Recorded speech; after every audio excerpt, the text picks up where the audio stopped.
آج ہمارا نوجوان تو کسی لڑکی کی مدد کر لے تو جب تک موبائل نمبر نہ لے لے تب تک چین سے نہیں بیٹھے. یعنی نیکی کر کے دریا میں ڈالنے والا رواج ختم ہے آج کے دور میں.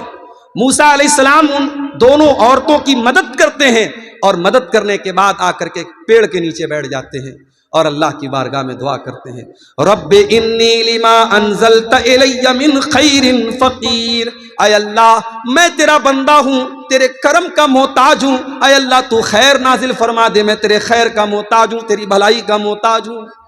ابھی موسیٰ علیہ السلام کی زبان سے دعا نکلی کہ اتنے میں قرآن کہتا ہے فجاءت احداہما تمشی علی استحیاء, ان دونوں لڑکیوں میں سے ایک لڑکی چلتے ہوئے آئی. دونوں لڑکیوں کا نام قرآن نے بیان نہیں کیا. دونوں لڑکیوں کی ہائٹ کیا تھی, وہ کتنی خوبصورت تھیں, ان کے حسن و جمال کا ذکر قرآن نے نہیں کیا. ہاں قرآن نے ایک چیز کا ذکر کیا, فجاءت احداہما تمشی علی استحیاء, ان دونوں لڑکیوں میں سے ایک لڑکی شرما شرما کے چل رہی تھی اور شرما شرما کے چلتے ہوئے آئی.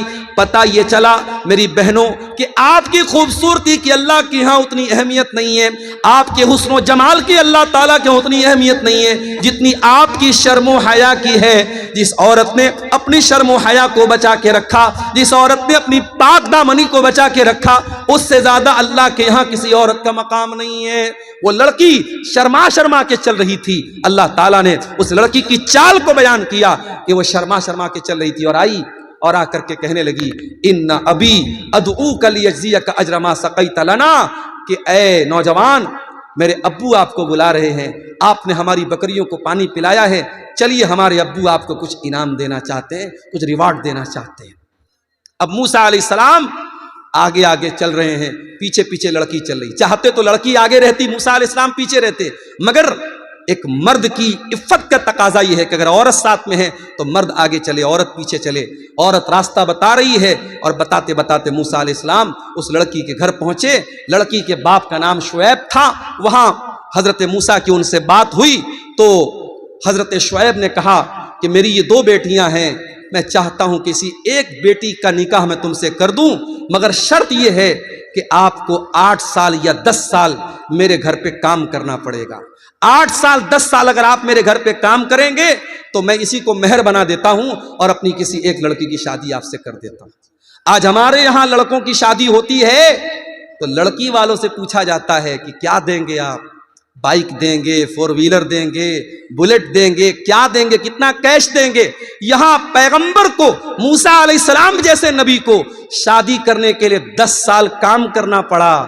10 سال ایک اپنے سسرال میں ان کو سروس دینی پڑی, تب جا کر کے ان کی شادی ہوئی ہے. یہاں گنگا الٹی بہ رہی ہے, یہاں الٹا معاملہ ہے. یہاں بیچارے لڑکی کے باپ کے اوپر بوجھ ڈالا جا رہا ہے کہ تو قرضہ لے لے, تو بینک سے لون لے لے, تو بھیک مانگ لے, مگر تجھے ہماری ڈیمانڈ پوری کرنی پڑے گی. اور لڑکا جتنا کوالیفائڈ ہو, لڑکا جتنا اچھی پوسٹ پر ہو, لڑکا جتنا اچھا کماتا ہو, اتنی موٹی رقم جہیز میں لی جاتی ہے, اور لینے والا بھی اہل حدیث اور دینے والا بھی اہل حدیث. اللہ, چلو بھر پانی میں ہمیں اور آپ کو ڈوب مرنا چاہیے. معاف کرنا میرے ساتھیوں, اگر اپنے آپ کو اہل حدیث کہتے ہو تو شادی بیاہ کے معاملے میں بھی اہل حدیث بنو. صرف سینے پر ہاتھ باندھ لینے سے اور آمین زور سے بول لینے سے کوئی اہل حدیث نہیں ہو جاتا ہے. ہمارے شادی بیاہ کا جو سسٹم ہے, اور میں پورے سیمانچل میں نے غور کیا ہے, آج بہت ساری برائیاں آپ کے اس علاقے میں موجود ہیں, اور اس میں سے ایک برائی جہیز کی شکل میں ہے. موسیٰ علیہ السلام نوجوان ہیں, 10 سال تک انہوں نے شعیب کے گھر میں کام کیا اور پھر ان کی شادی ہوتی ہے. میرے نوجوان ساتھیوں, یہ بھی ایک نوجوان تھے جنہوں نے ان 2 لڑکیوں کی مدد کی بغیر کسی مفاد کے, اور اللہ سے دعا کی, اللہ نے ان کی بیوی کا بھی انتظام کر دیا, ان کے لیے رہنے کا بھی انتظام کر دیا. یہ نوجوان تھے جن کا ذکر اللہ نے قرآن میں کیا ہے. اور آگے بڑھیے, آج جمعہ کا دن تھا, آپ نے سورہ کہف پڑھی ہوگی. سورہ کہف میں اللہ تعالیٰ نے کچھ نوجوانوں کا واقعہ بیان کیا ہے. انہم فتیۃ آمنوا بربہم وزدناہم ھدی.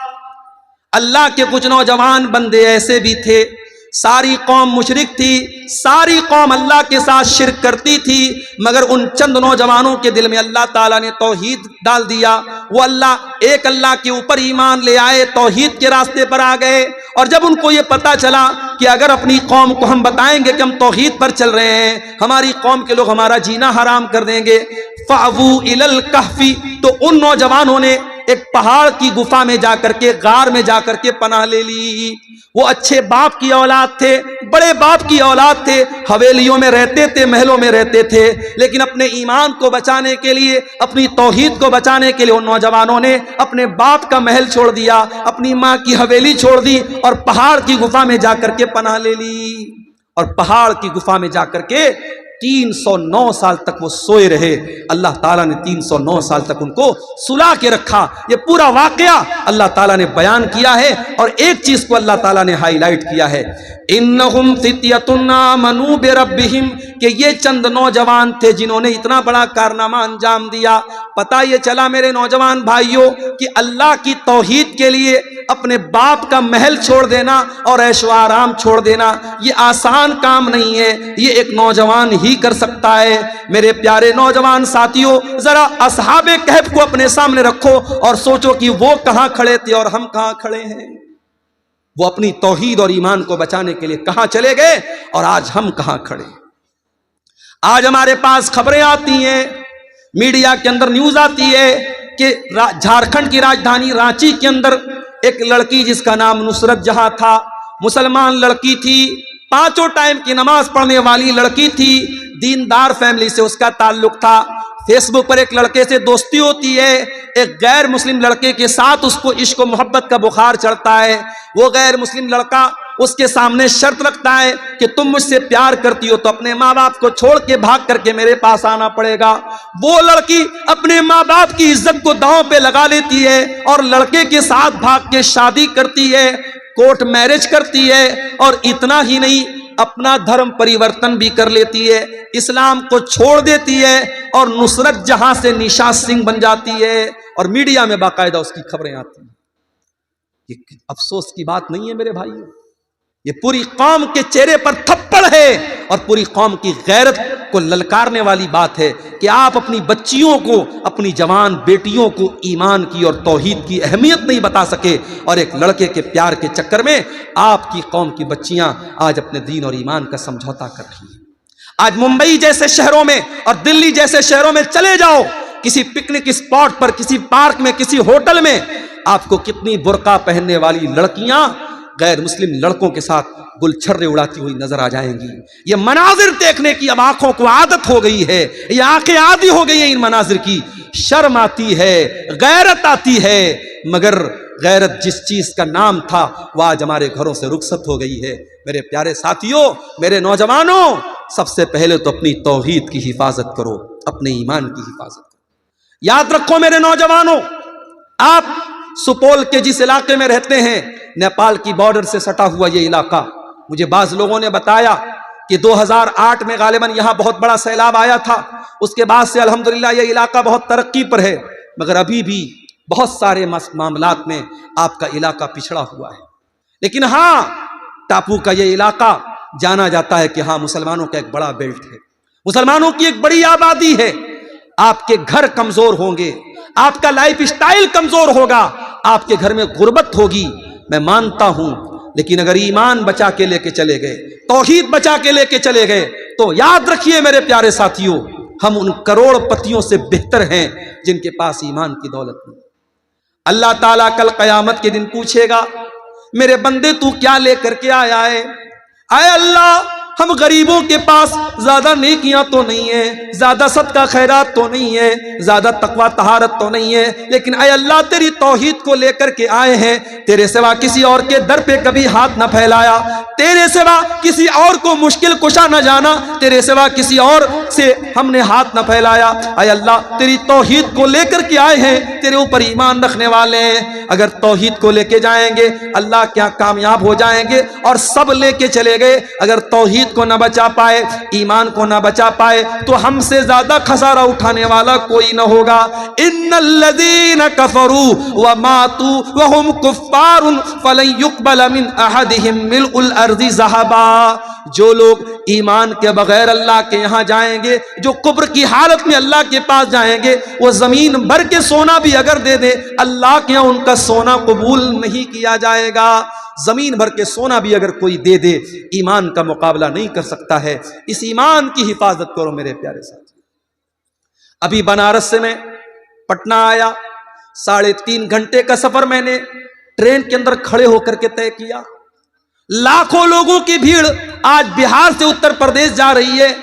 کمبھ کا میلہ چل رہا ہے ہمارے غیر مسلم بھائیوں کا، وہاں ان کا یہ عقیدہ ہے، ان کی یہ آستھا ہے کہ گنگا میں ڈبکی لگا لینے سے ان کے پاپ معاف ہو جائیں گے۔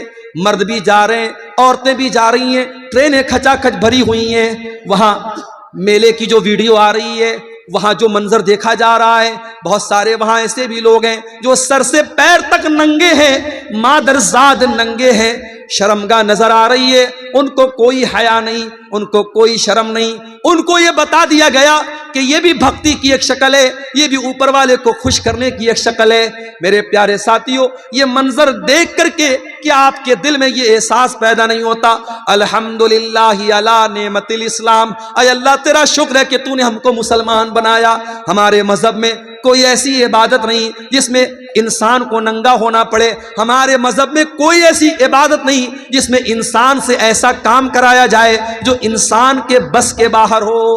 اللہ نے ہمیں ایمان والا بنایا ہے، یہ بہت بڑی نعمت ہے۔ اور آج بڑے بڑے کوالیفائڈ، ایجوکیٹڈ اور پڑھے لکھے لوگوں کو جب ہم دیکھتے ہیں، گائے کا گوبر کھا رہے ہیں، گائے کا پیشاب پی رہے ہیں، شرمگاہ کی عبادت کر رہے ہیں، ندیوں کی عبادت کر رہے ہیں، ان جانوروں کی عبادت کر رہے ہیں، یہ منظر دیکھ کر کے میرے پیارے ساتھیوں، ہماری اور آپ کے دل میں یہ احساس پیدا ہوتا ہے کہ اے اللہ تیرا کرم اور تیرا شکر ہے کہ تو نے ہمیں توحید پر بنایا، تو نے ہمیں ایمان والا بنایا۔ ہماری پیشانی جھکتی ہے تو ایک اللہ کے در پہ جھکتی ہے، ہم اللہ پر ایمان رکھنے والے لوگ ہیں۔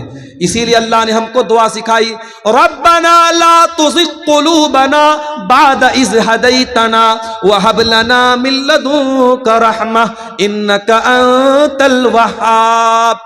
اے پروردگار، جب تو نے ہم کو ایمان کی دولت دے دی ہے، جب ہدایت کی دولت دے دی ہے، اے اللہ اب ہمارے دلوں کے اندر کوئی ٹیڑھا پن نہ پیدا ہونے پائے، کوئی کجی نہ پیدا ہونے پائے۔ اب دوبارہ ایمان سے ہم کو ہٹنے نہ دینا، ایمان پر ہم کو قائم رکھنا۔ یہ دعا اللہ تعالیٰ نے ہم کو سکھائی ہے، یہ دعا ہم کو پڑھتے رہنا چاہیے۔ میرے عزیزوں، اپنی توحید کی حفاظت کرو۔ آج ہمارے مسلمان بھائیوں کی جو حالت ہے، بہت سارے علاقوں میں کہیں مزاروں کے آگے سجدہ کیا جا رہا ہے، کہیں اپنے بزرگوں اور اپنے پیروں کے آگے سجدہ کیا جا رہا ہے، کہیں ایک آدمی مائک پر بیٹھ کے اللہ اللہ کر رہا ہے اور پبلک جھوم رہی ہے۔ اس کو دین اور شریعت کا نام دیا جا رہا ہے۔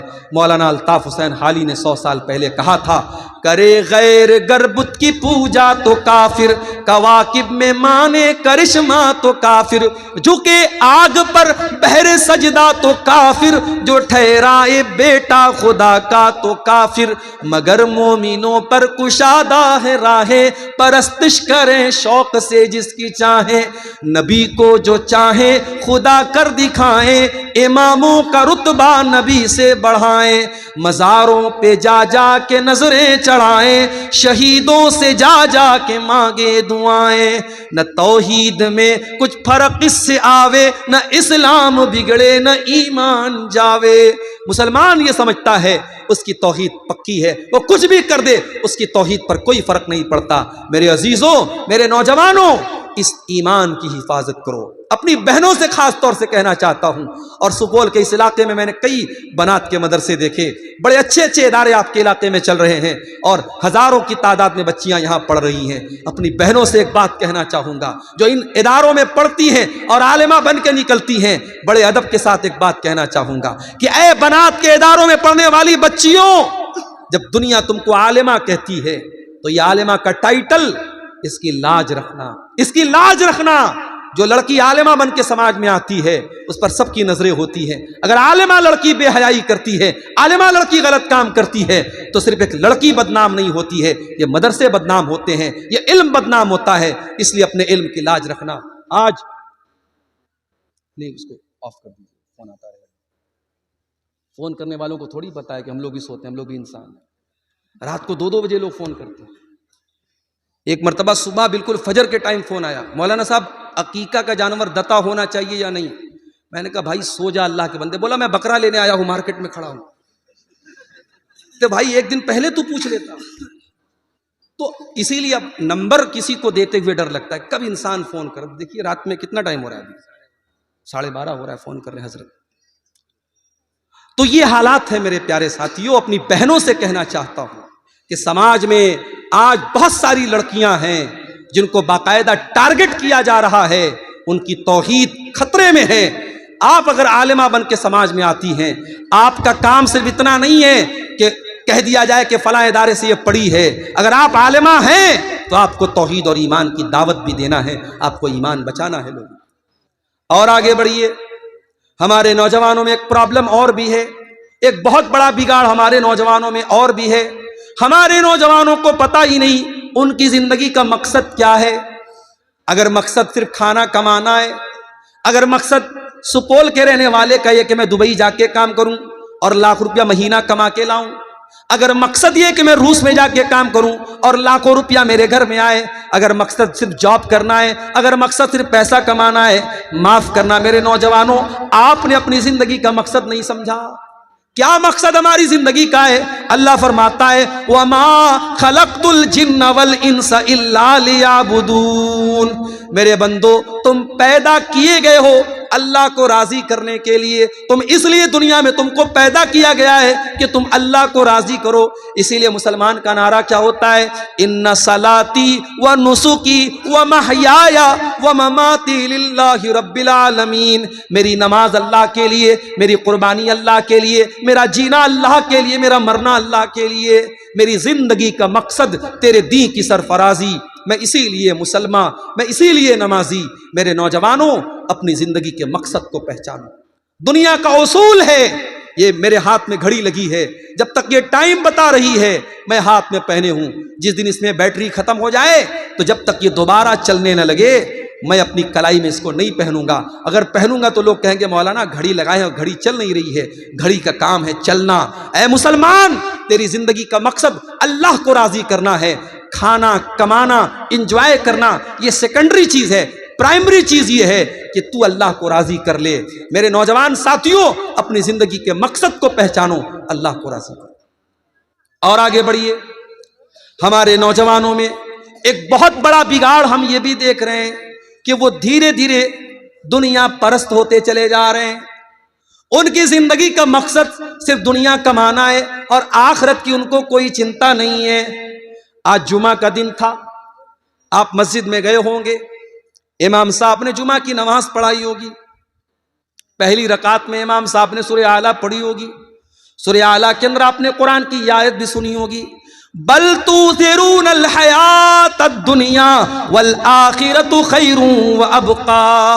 میرے بندو تم دنیا کی زندگی کو پریفر کرتے ہو، تم دنیا کی زندگی کو پراتھمکتا دیتے ہو، تم دنیا کی زندگی کو سب کچھ سمجھتے ہو. والآخرۃ خیر وابقی، جبکہ آخرت کی زندگی زیادہ بہتر اور زیادہ باقی رہنے والی ہے. اگر آپ کا مقصد دنیا میں اچھا مکان بنانا ہے، ارے جنت کے محلوں کے سامنے اس مکان کی کیا حیثیت ہے؟ اگر آپ کا مقصد دنیا میں خوبصورت بننا ہے، ارے جنت کی خوبصورتی کے مقابلے میں دنیا کی خوبصورتی کیا چیز ہے؟ اگر آپ کا مقصد دنیا میں کسی عورت کو حاصل کرنا ہے، ارے جنت کی حوروں کے سامنے دنیا کی عورتوں کی کیا حیثیت ہے؟ میرا رب قرآن میں کہتا ہے وَأُزْلِفَتِ الْجَنَّةُ لِلْمُتَّقِينَ. ہم نے جنت کو قریب کر دیا اپنے متقی بندوں کے لیے. اللہ قرآن میں کہتا ہے فَلَا تَعْلَمُ نَفْسٌ مَا أُخْفِيَ لَهُم مِّن قُرَّةِ أَعْيُنٍ. میرے بندو ہم نے جنت میں کیا کیا تمہارے لیے تیار کر کے رکھا ہے تمہیں شعور اور احساس بھی نہیں ہے. آخرت کی تیاری کرو میرے پیارے ساتھی. ہمارے نوجوانوں کی ایک پرابلم اور بھی ہے، بے حیائی دن بدن بڑھ رہی ہے. کل تک جو چیزیں عیب مانی جاتی تھیں آج وہ دھیرے دھیرے عام ہوتی چلی جا رہی ہیں. کل پورے گاؤں میں اگر کسی کے بارے میں ہم یہ سنتے تھے فلاں لڑکے کا فلاں لڑکی کے ساتھ افیئر ہو گیا تو بہت بڑی بات مانی جاتی تھی، بہت بڑا عیب مانا جاتا تھا. لوگ تانا مارتے تھے، برا بھلا کہتے تھے. آج موبائل کا دور آ گیا. آج حالات یہ ہو گئے کہ آج کون سا لڑکا اس سے محفوظ ہے اور کون سی لڑکی اس سے محفوظ ہے یہ سوچنا پڑتا ہے. برائی اس قدر عام ہو گئی میرے پیارے بھائیوں کہ آج موبائل کے ذریعے بڑی تیزی سے پورے سماج کو بے حیا بنایا جا رہا ہے. اللہ کے پیارے نبی فرماتے ہیں الحیاء والایمان قرنا جمیعا، حیا اور ایمان دونوں کا چولی دامن کا ساتھ ہے. حیا اور ایمان ہمیشہ ساتھ ساتھ رہتے ہیں. اگر حیا نکل جائے گی تو ایمان نکل جائے گا، ایمان نکل جائے گا تو حیا نکل جائے گی. ابھی یوٹیوب پر ایک کامیڈین نے اتنی گندی بات بولی ہے کہ آج جو لوگ بے حیائی کا کام کرتے وہ بھی کہہ رہے یار یہ بہت گندی بات ہے. کامیڈی کے نام پہ اتنی گندی اور فحش باتیں آج نوجوانوں کے سامنے پیش کی جا رہی ہے. اللہ کی پناہ ہے. چاہے آپ فیس بک دیکھ لیں، چاہے آپ انسٹاگرام دیکھ لیں، ہر جگہ گندگی کو بھر دیا گیا ہے. اور بہت سارے ہمارے نوجوان لڑکے اس طریقے کی ریلز کو، اس طریقے کے ویڈیوز کو اپنی فیس بک کے اوپر شیئر کرتے ہیں، انسٹاگرام پر اپنے دوستوں کو شیئر کرتے ہیں. کان کھول کر کے سن لو، اگر بے حیائی کی کسی بات کو آپ نے شیئر کیا ہے تو قیامت کے دن اس کا انجام بھگتنے کے لیے تیار رہنا. ان الذين يحبون ان تشيع الفاحشة في الذين آمنوا لهم عذاب عليم في الدنيا والآخرة. جو لوگ مسلمانوں کے درمیان بے حیائی کو پھیلاتے ہیں ان کو دنیا میں بھی دردناک عذاب ملے گا اور آخرت میں بھی دردناک عذاب ملے گا. اگر آپ نے بے حیائی کو پھیلایا، بے حیائی کو نشر کیا، بے حیائی کو پروموٹ کیا تو آخرت میں تو سزا ملے گی، دنیا میں بھی اس کا انجام بہت برا ہونے والا ہے. اس لیے میرے نوجوانوں اپنے آپ کو شرم و حیا والا بناؤ. ہمارے پیارے نبی صلی اللہ علیہ وسلم حیا والے تھے. ابو سعید خدری کہتے ہیں کانا اشد حیاء من العذراء فی خدرہا. اللہ کے پیارے نبی ایک کنواری لڑکی سے زیادہ شرم و حیا والے تھے. نبی حیا والے، صحابہ حیا والے، اور ہمارا رب بھی حیا اور غیرت والا. اس لیے میرے پیارے ساتھیوں ہم اور آپ بھی حیا والے بنے اور بے حیائی کو اپنے گھروں سے اور اپنے سماج سے نکال کے. نوجوانوں میں ایک اور مسئلہ بہت تیزی سے پھیل رہا ہے، بدکاری اور زناکاری کا. جس گناہ کے بارے میں قرآن کہتا وَلَا تَقْرَبُوا الزِّنَا، اے مسلمانوں تم زنا کے قریب بھی نہ جانا. یہ نہیں بولا زنا مت کرو، بولا زنا کے قریب بھی نہ جانا. اِنَّهُ كَانَ فَاحِشَةً وَسَاءَ سَبِيلًا. یہ زنا بہت گندا کام ہے اور بہت بے حیائی کا راستہ ہے. بعض علماء نے اس آیت کی تفسیر میں لکھا ہے کہ زنا کو اللہ تعالیٰ نے راستہ کیوں کہا. راستہ اس لیے کہا کہ راستے پہ آتے بھی ہیں اور جاتے بھی ہیں. آج جس راستے پہ چل کے آپ کسی اور کی بہن کے ساتھ یہ غلط کام کر رہے ہیں، کل اسی راستے پر چل کے کوئی آپ کی بہو بیٹی اور آپ کی بیوی اور بہن کے ساتھ یہ کام کرے گا.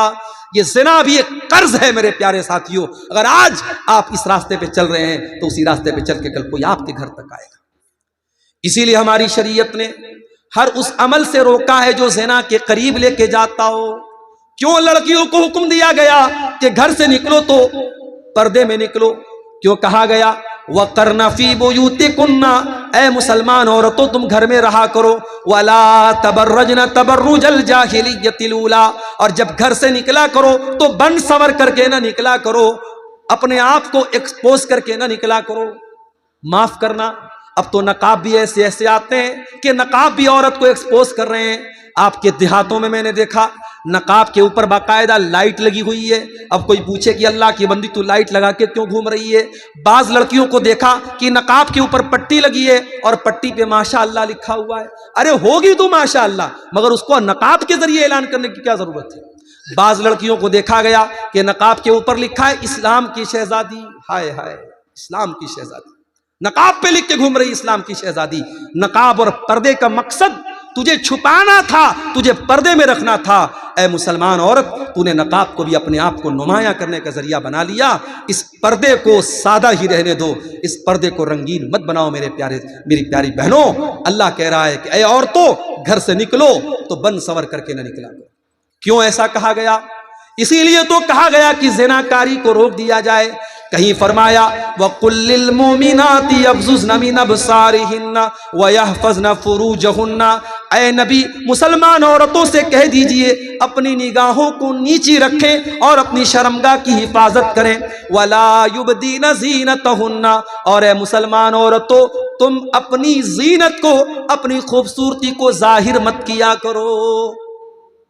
لڑکیاں کیا کرتی ہیں جو اچھے گھروں کی لڑکیاں ہوتی ہیں، وہ نقاب میں فوٹو ڈالتی ہیں فیس بک کے اوپر، نقاب والا فوٹو ڈال رہی ہیں.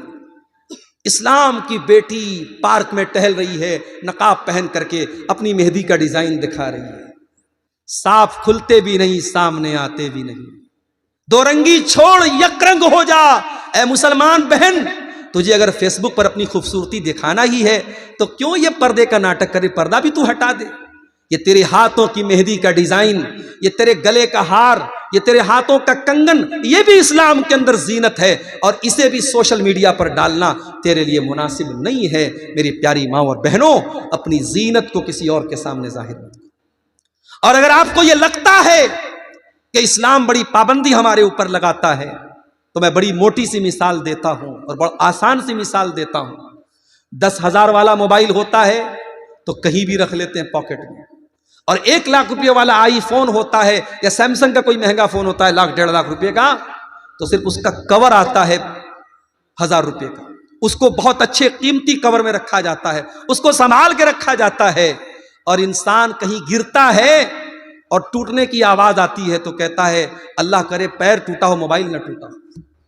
مہنگا موبائل ہوتا ہے تو یہ بھی بعض لوگ کہتے ہیں کہ آئی فون نہ ٹوٹا ہو، میرا پیر ٹوٹ جائے وہ چلے گا. اتنا قیمتی موبائل ہوتا ہے. اے مسلمان بہنوں، آپ بھی اسلام کی نظر میں بہت قیمتی دولت ہیں، اور قیمتی چیزوں کو پردے میں رہنے کا اور پردے میں رکھنے کا حکم دیا گیا ہے. اسی لیے اللہ تعالیٰ نے ہمیں اور آپ کو یہ حکم دیا کہ غیر محرم عورتوں کے ساتھ تنہائی اختیار نہ کی جائے. اللہ کے پیارے نبی فرماتے ہیں کہ جب کوئی عورت تنہائی میں ہوتی ہے، الا وثالثہم الشیطان، جب ایک مرد اور ایک عورت تنہائی میں ہوتے ہیں تو تیسرا وہاں پر شیطان ہوتا ہے. لا یخلون رجل بامرأۃ، جب کوئی مرد کسی عورت کے ساتھ اکیلے میں ہوتا ہے تو تیسرا شیطان ہوتا ہے.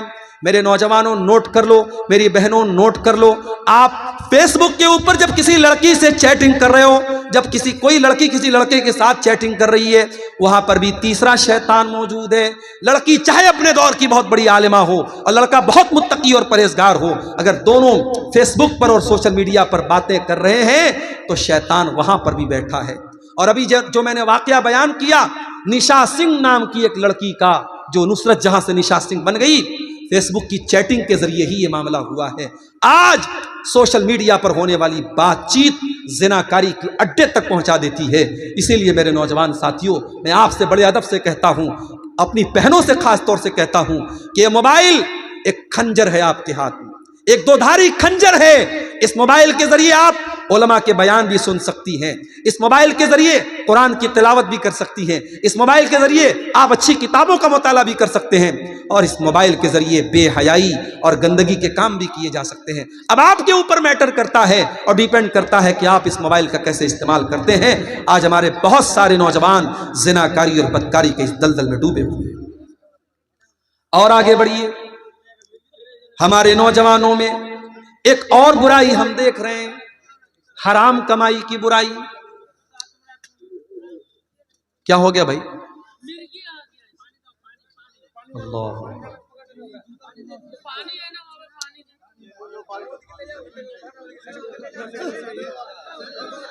چلیے کوئی بات نہیں، ہو جائیں گے، ٹھیک ہو جائیں گے انشاءاللہ. آپ لوگ بیٹھیے سکون سے بیٹھ جائیے بھائی، بیٹھ جائیے، سبھی بیٹھ جائیے.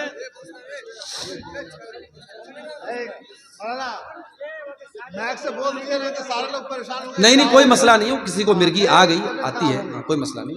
ان کی تھوڑی سی طبیعت خراب ہو رہی ہے، سامعین سے کہنا ہے کہ آپ اپنی جگہ بیٹھے رہیں. ان کے کوئی گارجین ہو تو ان کو لے کے یہاں سے چلے جائیں، ہے نا. آپ ان کو تھوڑا سائڈ میں نکل ہاں، باقی آپ لوگ اپنی جگہ پر رہیں. ہاں ہو گیا. بیٹھیے. حرام کمائی کا مسئلہ بھی ہمارے نوجوانوں کے لیے بہت بڑا مسئلہ بنا. اور ابھی آپ حیرت کریں گے، میں کٹیہار میں گیا، ایک کمپنی کا نام لوگوں نے مجھے بتایا، میٹا اوزون نام کی کمپنی. میٹا اوزون نام کی کمپنی میں لوگ پیسہ لگا رہے تھے اور ان کو یہ دھوکہ دیا گیا کہ آپ اس میں پیسہ لگائیں گے ہر مہینے اتنا پیسہ ملے گا. اور کٹیہار کے ایک بھائی نے بتایا کہ ایک انسان نے 1 کروڑ روپیہ لگا دیا اس میں میٹا اوزون میں, اور آج وہ کمپنی بھاگ گئی, 1 کروڑ روپیہ اس کا ڈوب گیا. اس طریقے کی بہت ساری فراڈ کمپنیاں آ جاتی ہیں اور ہمارے نوجوان کا محنت کی کمائی کا پیسہ اس میں ڈوب جاتا ہے. اپنے نوجوانوں سے میں کہنا چاہوں گا, میرے نوجوان بھائیوں, کامیابی کا شارٹ کٹ مت تلاش کرو. پیسہ کمانا ہے, آپ جاب بھی کر سکتے ہو, آپ کاروبار بھی کر سکتے ہو, حلال طریقے سے پیسہ کماؤ. جوئے کا راستہ نہ اپنانا, سٹے کا راستہ نہ اپنانا, سود کا راستہ نہ اپنانا. اللہ کے پیارے نبی فرماتے ہیں, یاتی الناس